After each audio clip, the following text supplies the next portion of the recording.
मकर संक्रांति पर निबंध।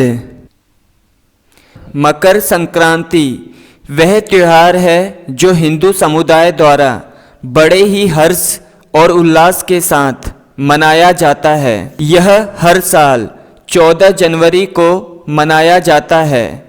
लोग इस त्योहार को सुबह नदियों में पवित्र डुबकी लगाकर मनाते हैं और सूर्य को प्रार्थना करते हैं, जिसे हिंदू पौराणिक कथाओं के अनुसार भगवान माना जाता है। ऐसा माना जाता है कि मकर संक्रांति के दिन गंगा नदी में स्नान करने से हमारे सभी पाप धुल सकते हैं और मोक्ष प्राप्त करने में मदद मिलती है। इस दिन लोग तिल और गुड़ से बनी मिठाइयाँ खाकर मौसम के उत्सव का आनंद लेते हैं।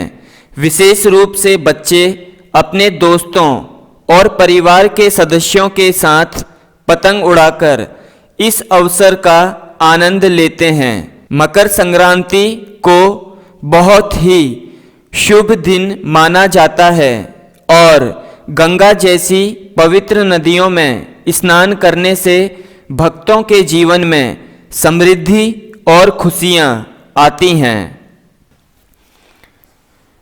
मकर संक्रांति को अलग अलग जगह पर अलग अलग नाम से भी जाना जाता है, जैसे तमिलनाडु में पोंगल, असम में माघ बिहू, गुजरात में उत्तरायण, पंजाब और हरियाणा में माघी, उत्तर प्रदेश और बिहार में खिचड़ी आदि।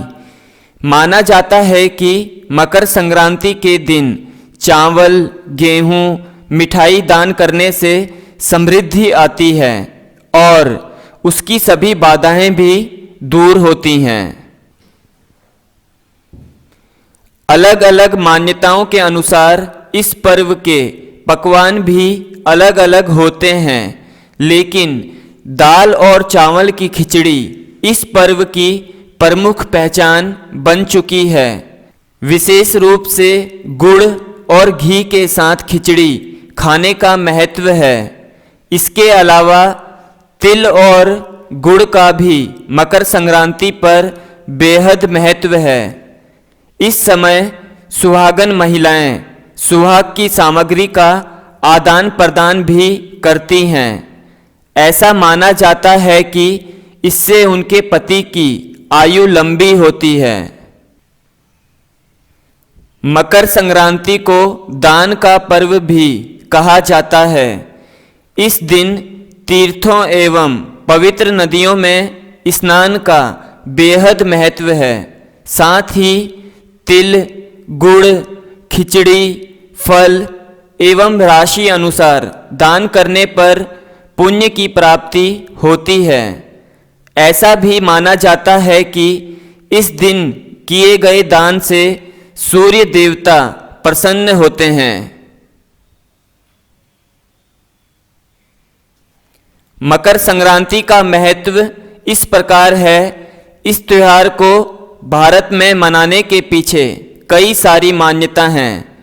ऐसा कहा जाता है कि इस दिन विष्णु भगवान ने देवताओं और असुरों के बीच युद्ध समाप्त कर दिया था, जो कि 1000 वर्षों से चल रहा था।